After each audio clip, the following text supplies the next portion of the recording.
The system we're going to take a look at now is our submersible electronic ignition system, or subbies for short. This system is very much like what we looked at before with the AWA systems. You'll notice the box looks very similar.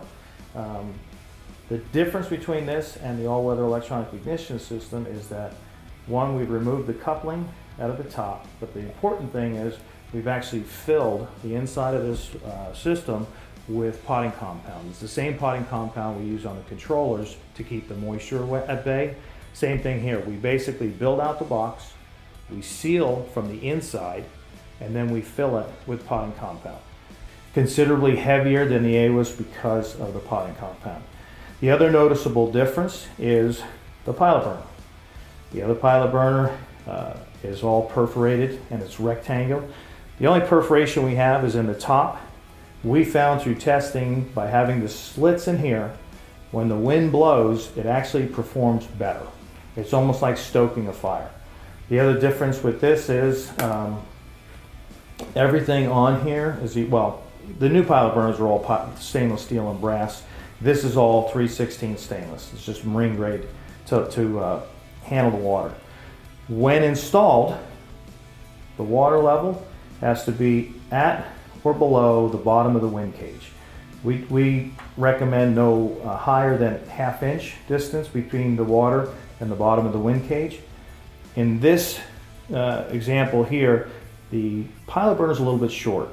We don't want anything else showing, so we would typically, this pilot burner would be up here because you want this down in the water, you won't have to look at it. The burner is considerably different than a standard burner. This is also 316 stainless steel with very, very tiny holes on the underside. What that does for us is it gives us really small bubbles when it's operating. In earlier days, we would work with regular fire rings and turn them upside down. The problem was the big holes in the burner, you get that bloop, bloop, bloop sound, and it just wouldn't operate well. By going with the tiny holes closely spaced, it's a nice smooth flame, just a great feature. We've actually been selling the subbies since August 2011 with great success. We have, back in 2011, the burner system was considerably different. 2 years ago, we started making them this way, and it works real well. This is also a commercial grade version. How do you know that? Because we've got two gas lines. You've got the primary gas line. This is the valve that provides the gas to ignite, and then you've got your auxiliary or secondary gas line. This is the one that stays on all the time.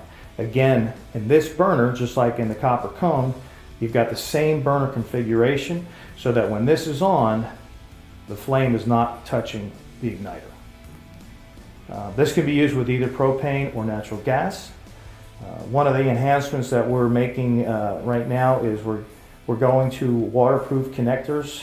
We don't quite have them yet, but this is a product. We're going to go with waterproof connectors, and that information will be out shortly. But that's our submersible system. They come in all different shapes and sizes. This is a 12-inch round. We've got H burners, T burners, bigger round, just about anything you can dream up we can do as far as burner shape. We have some burners that work on low pressure, meaning your standard residential 1/4 psi. If they have ½ psi, the burners can go a little bit bigger. For your really big burners, where you're anything over 12 feet in 12 linear feet, then we've got to go with elevated gas pressures, upwards of 2 pounds, 2 psi on some of the bigger burners. So that's it for the submersible ignition system, and we've got videos that you can take a look at to see how they operate.